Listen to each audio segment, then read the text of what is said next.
तो दोस्तों अपने राजस्थान में आरटी एडमिशन 2025-26 के फाइनल एडमिशन कब तक होंगे, ये एडमिशन होंगे या नहीं होंगे, क्योंकि स्कूल वाले मना कर रहे हैं। क्या फर्स्ट क्लास में इस बार ये एडमिशन होंगे या नहीं होंगे, कोर्ट की स्टे का क्या हुआ, वगैरह वगैरह कई तरह के सवाल हैं। तो आज की इस वीडियो में हम इन्हीं सवालों पे चर्चा करने वाले और आपको जवाब देने वाले और फाइनल एडमिशन की प्रोसेस है वो बताने वाले हैं। इसलिए जो वीडियो है वो स्कूल साथियों के लिए और अभिभावक साथियों के लिए यानी दोनों के लिए बहुत ही खास होने वाला है। नमस्कार साथियों, मैं हूं आपका अपना साथी राजगुरु जी। दोस्तों सबसे पहले 2-3 इंपॉर्टेंट जानकारी आपके साथ जरूर शेयर करना चाहूंगा। सबसे पहला तो देखिए, आपसे मेरा सवाल, हर बार आप मेरे से सवाल करते हैं, आज मैं आपसे एक बार फिर से सवाल कर रहा हूं, क्या हमारे द्वारा दी गई जानकारी से आपकी मदद होती है या नहीं होती है, कमेंट करके मुझे जरूर बताएगा। इसके अलावा आपको हमसे क्या शिकायत है, हमें क्या कमी है, हमें क्या सुधार करना है, वो भी हमें वो जरूर बताएगा। इसके अलावा सभी साथियों से हाथ जोड़ के निवेदन है कि देखिए, जब भी कोई सवाल जवाब होता है तो हमारे साथी हैं वो डायरेक्ट मुझे मेल के द्वारा सवाल जवाब करते हैं। आपकी जानकारी के लिए बताना चाहूंगा, देखिए सवाल जवाब के लिए हमने इंस्टाग्राम को इसीलिए स्टार्ट कर रखा है ताकि सभी साथियों का मैं रिप्लाई कर सकूं। हालांकि वीडियो के कमेंट में तो जो भी साथी कमेंट करते हैं मैं सबका रिप्लाई नहीं दे पाता हूं, क्योंकि हमारा यूट्यूब परिवार बहुत बड़ा और मैं एक अकेला आदमी हूं जी। जब मुझे समय मिलता है और जो मैं देखता हूं कि यार ये जानकारी मैं वीडियो में नहीं दे पाया, उन सवालों के जवाब मैं जरूर देता हूं। बाकी वीडियो में जिनका जवाब दे चुका हूं फिर वही सवाल पूछते हैं तो वो तो यार पॉसिबल नहीं होता है। तो साथियों से मेरा निवेदन है, देखिए आप इस तरह से मुझे सवाल जवाब के लिए मेल करोगे तो हमारी जो इंपॉर्टेंट मेल है वो छूट जाती हैं। साथी मुझे उलाना देते हैं कि आपने हमारी मेल का रिप्लाई नहीं दिया जबकि आपने बोला। तो हाथ जोड़ के मेरा ये निवेदन है, देखिए जब मैं आपको ये कहूं कि अब आप मुझे मेल के द्वारा सूचित करें, क्योंकि कई बार हमारे साथियों की जो समस्या होती है तो दस्तावेज मुझे वाया मेल के द्वारा मंगवाने पड़ते हैं, तब मैं उनको बोलता हूं कि आप मुझे मेल से वो संपर्क कीजिएगा। तो बस यही निवेदन है, और इंस्टाग्राम पे है मुझे डायरेक्ट मैसेज है वो कीजिएगा। चलिए एडमिशन की बात करते हैं। तो इन दिनों में देखिए बहुत सारे साथी इंस्टाग्राम पे बार बार पूछ रहे हैं कि सर हमारा अभी तक फाइनल एडमिशन नहीं हुआ, जबकि अगर अपन ऑनलाइन स्टेटस देख रहे हैं तो वहां पे प्रवेशित दिखा रहा है, स्कूल वाला मना कर रहा है। तो ये मामला क्या है? तो साथियों मैं आपको बताना चाहूंगा, देखिए पहली बात तो है कि ये जो आरटी वाला जो एडमिशन है सेशन 2025-26 के लिए वो 31 अगस्त 2025 तक चलने वाले हैं। इसका मतलब ये है कि आपके बच्चे का जो एडमिशन है किसी स्कूल के अंदर 31 अगस्त को भी हो सकता है। अब फिलहाल यहाँ पे एडमिशन क्यों नहीं, फिलहाल अपन PPP3 की बात कर लेते हैं कि PPP3 के अंदर अभी एडमिशन नहीं हुआ। देखिए इसका एक कारण है, अभी देखिए जो सेशन है वो 1 जुलाई से स्टार्ट हुआ, यानी स्कूल है वो 1 जुलाई से ओपन हुई। तो ऐसे में जो भी नए एडमिशन आए थे स्कूल वालों के पास, तो जो आवेदन फॉर्म है वो तो ऑफलाइन उनके पास शायद पड़े होंगे, या फिर कुछ अभिभावकों ने कराए नहीं, क्योंकि एडमिशन की प्रोसेस तो अभी जुलाई में वो चलती है। धीरे धीरे अभिभावक भी जागरूक हैं कि चलो भैया अब अपने स्कूल में बच्चे का है वो एडमिशन करवाएंगे। तो यहां पे देखिए ये समय निकलने के कारण इस वजह से ऐसा हुआ, क्योंकि यहां पे आरटी वालों का जो एडमिशन है वो नॉन आरटी पे डिपेंड करता है। जब तक स्कूल के पोर्टल पे नॉन आरटी के स्टूडेंट की डेटा एंट्री नहीं होगी तब तक यार पोर्टल को पता कैसे चलेगा कि इस स्कूल में नॉन आरटी के बच्चे भी हैं।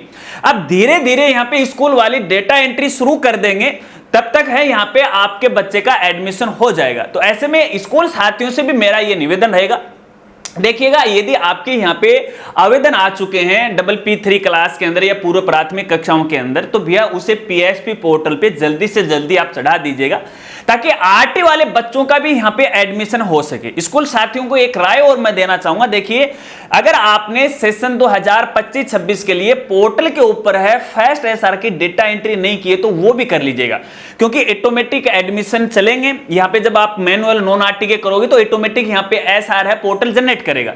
अगर पोर्टल को पता ही नहीं चलेगा तो वो अपनी ही सीरीज बना लेगा एक, और उसी सीरीज में आपके बच्चे का SR नंबर दे देंगे, जो कि आपके जो SR का रिकॉर्ड होता है ऑफलाइन वाला जो रजिस्टर होता है उससे मिलान नहीं खाएगा। तो डेटा एंट्री वो आप कर लीजिएगा, इस बारे में हमारे अलग से वीडियो वो देख लीजिएगा अगर आपको ज्यादा समझ में नहीं आया। इसके अलावा अभिभावक साथियों को मैं कहना चाहूंगा, देखिए अभी जुलाई चलिए तो आप जुलाई एंड तक का थोड़ा और वेट कर लीजिएगा ताकि धीरे धीरे स्कूल वाले एडमिशन पोर्टल पे कर सके और वैसे वैसे यहाँ पे बालक बालिकाओं का आरटी के तहत ऑटोमेटिक वो एडमिशन हो जाएगा। अब कई अभिभावक साथियों की ये शिकायत है कि स्कूल वाले मना कर रहे हैं कि अपन PPP3 के अंदर एडमिशन नहीं देंगे। तो देखिए, अगर वो ऐसा कर रहे हैं तो वो नियमों का उल्लंघन कर रहे हैं। नियमानुसार उन्हें पूर्व प्राथमिक कक्षाओं के अंदर भी बालक बालिकाओं को आरटी के तहत वो एडमिशन देना पड़ेगा। अगर ये आपकी बात नहीं समझते, और स्कूल वालों से भी मेरा निवेदन है, क्यों यार अभिभावकों को आप परेशान करते हो। मैं मानता हूं कि यहाँ पे जो P3 या पूर्व प्राथमिक कक्षाओं का भुगतान है सरकार नहीं करती है, फर्स्ट क्लास में आने के बाद बच्चे को देती है। तो एक आप अभिभावक से कॉम्प्रोमाइज नहीं कर सकते कि मुझे ये बताएगा। अरे आपके स्कूल आपको लंबे समय तक चलना है। अगर आप इसी तरह से जो व्यवहार अपना जो अभिभावक साथियों के साथ आप खराब करोगे तो एक दिन तो यार आप मिट जाओगे। फिर कहोगे यार राजगुरु जी हमें समझ में नहीं है। बहुत सारे साथी हैं कि सर हमने 5 साल स्कूल चलाई, बंद कर दी, कारण को जाना तो वही बस बार्गेनिंग फीस को लेके समस्याएं थी। तो ऐसा मत कीजिएगा। इसके अलावा अभिभावक साथियों को भी मैं कहना चाहूंगा कि वो डॉक्यूमेंट नहीं ले रहे, कि स्कूल वाले मना करेंगे हम डॉक्यूमेंट नहीं लेंगे। स्कूल साथियों को मैं कहना चाहूंगा, देखिए सभी के डॉक्यूमेंट लीजिएगा आप। जिन जिन बालक बालिकाओं का आपकी स्कूल में प्रवेश दिखा रहा, पोर्टल पे देख लीजिएगा कितने आवेदन रखे, किन किन का प्रवेश हो चुका, सबके डॉक्यूमेंट ले लीजिएगा। एडमिशन होगा या नहीं होगा वो बाद की बातें, तो इसको लेके आप है कंफ्यूज मत होएगा, ठीक है ना। अभिभावक साथियों को कहना चाहूंगा चिंता मत कीजिएगा, धीरे धीरे आपके यहाँ पे एडमिशन हो जाएंगे। फिर भी स्कूल साथी आपको लगातार परेशान करना है, आपके साथ व्यवहार उनका ठीक नहीं है, तो पोर्टल पे है ऑनलाइन शिकायत करने की इसी साल एक प्रोसेस शुरू की गई, जिसके बारे में पहले बता चुका हूं। वहां पे उनकी शिकायत दर्ज करवाएगा, तो देखिए उनके सामने कुछ ना कुछ होने वाला है। तो मैं ये नहीं चाहता कि स्कूल साथी परेशानी में आ जाए, क्योंकि भैया देखिए मामला सख्त है, ऐसा मैं सोचेगा कि भैया ऐसा चलेगा, आप उनके साथ कॉम्प्रोमाइज कीजिएगा, ठीक है। चलिए जो बात सही होगी वो मैं सही कहूंगा, अपने साथियों की भी मदद करता हूं, ऐसी बात नहीं। अब बात करते हैं फर्स्ट क्लास वालों की, कि फर्स्ट क्लास वालों के लिए स्कूल वालों ने ये बोल रखा है कि भैया कोर्ट की स्टे हम एडमिशन नहीं देंगे। तो स्कूल साथियों से मेरा एक जवाब है, ये सवाल है, जवाब नहीं सवाल है। सवाल ये है कि मुझे ये बताएगा, क्या कोर्ट ने आपको लिखित में ऑर्डर जारी किया था क्या, या फिर शिक्षा विभाग ने आपको लिखित में ऑर्डर जारी किया था कि भैया स्टे लगी हुई है, आपको एडमिशन नहीं देना। अगर कोर्ट ने यहां पे स्टे भी लगाई है तो ये राजस्थान सरकार और यहां पे शिक्षा विभाग को है ये कहा है, न कि स्कूल वालों को। एडमिशन की प्रोसेस चलती रहेगी जब तक यहां पे कोर्ट का फाइनल डिसीजन नहीं हो जाए। अभी जुलाई के अंदर है माननीय हाई कोर्ट का यहां पे सुनवाई होने वाली है इस याचिका के ऊपर। उसके बाद ये निर्णय लिया जाएगा कि ये एडमिशन फर्स्ट क्लास में होंगे या नहीं होंगे। अब यहां पे कंफ्यूजन की स्थिति है, जिसके बारे में मैं कई बार वीडियो में बता चुका हूं कि यहां पे देखिए ये स्टे सभी स्कूलों पे नहीं है, ये स्टे उन स्कूलों पे है जहां पे 2 एंट्री कक्षाएं यानी PPP3 भी है और फर्स्ट क्लास भी है। जिन क्लास में डायरेक्ट फर्स्ट क्लास से ही एडमिशन शुरू होते हैं, यानी पूर्व प्राथमिक कक्षाएं है ही नहीं, उन पे ये स्टे नहीं है। ध्यान रखना है इस बात को। अगर इस वजह से आप एडमिशन को रोक रखे हो या फिर अभिभावकों के दस्तावेज आप नहीं ले रहे, तो एक दिन शायद आपके सामने बड़ी समस्या आ सकती है। अभी स्कूल वालों को मना नहीं किया पोर्टल, अगर ऐसा होता तो देखिए 1-2 महीने पहले का ये स्टे वाला मामला चल रहा था, तो पोर्टल पे एडमिशन की प्रोसेस वही बंद कर दी सकती थी या फिर एनआईसी कर देता, जो कि नहीं की यहां पे। तो आप कैसे कह सकते हो कि भैया स्टे लगी हुई है। तो आप थोड़ा वेट कीजिएगा, जब तक फाइनल एडमिशन अपना कोर्ट का निर्णय नहीं आ जाता है तब तक आप जो प्रक्रिया नियमानुसार चल रही है उसी हिसाब से चलने दीजिएगा। अपने अभिभावकों से दस्तावेज लीजिएगा, उसके बाद भौतिक सत्यापन आएगा, तब उसका यहाँ पे फाइनल डिसीजन होगा कि एडमिशन होंगे या नहीं होंगे।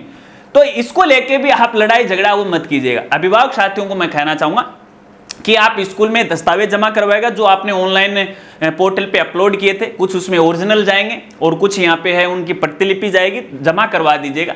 और उसके बाद है यहाँ पे जैसे जुलाई वाला मामला चल रहा है, फिर अगस्त का होगा, तो बच्चे का जरूर यहाँ पे प्रवेश होना है। और मेरा यहाँ पे ये मानना है कि जो माननीय हाई कोर्ट है इन पर एडमिशन पे रोक वो नहीं लगाएगा, क्योंकि यहाँ पे है याचिकाएं कुछ ऐसी लगाते हैं तो नियमों के अनुसार कोर्ट को कुछ स्टे वो देनी पड़ती, तो ये एडमिशन तो नहीं रुकेंगे, क्योंकि शिक्षा का अधिकार और कोई भी बालक बालिका को शिक्षा से वंचित नहीं कर सकता है। इस बात को भी आपको खास तौर पे ध्यान रखना है।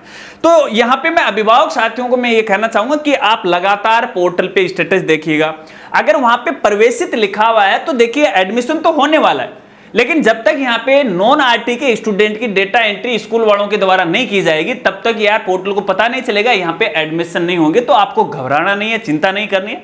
जैसे जैसे इन एडमिशन के बारे में कोई यहाँ पे अपडेट आता रहेगा, तब वैसे वैसे मैं आपको जानकारी देता रहूंगा, क्योंकि इंस्टाग्राम पे इन दिनों तो पे लाइन लगा रखी है। आप चिंता मत कीजिएगा, जैसे ही सरकार का कोई अपडेट आता, चाहे वो किसी भी डिपार्टमेंट का हो जो आपके लिए इंपॉर्टेंट है, वो जानकारी मैं पहले देता हूं। हालांकि बहुत सारी वीडियो बनानी है मेरे को, लेकिन समय नहीं मिल रहा था। अब जो इंपॉर्टेंट जानकारी वो पहले मैं यहां पे दे रहा हूं। तो आरटी एडमिशन को लेकर कोई भी साथी है मुझे मैसेज नहीं करेगा फिलहाल के लिए, अपडेट आएगा आपको यहां पे जानकारी जरूर दूंगा। इसके अलावा यदि आपका कोई सवाल है तो बेझिझक आप मेरे साथ है वो शेयर कीजिएगा, आपकी मदद करने में मुझे खुशी होगी। तो मिलते हैं फ्रेंड्स अगली एक नई वीडियो के साथ, एक नए अपडेट के साथ। तब तक के लिए जय हिंद, जय भारत।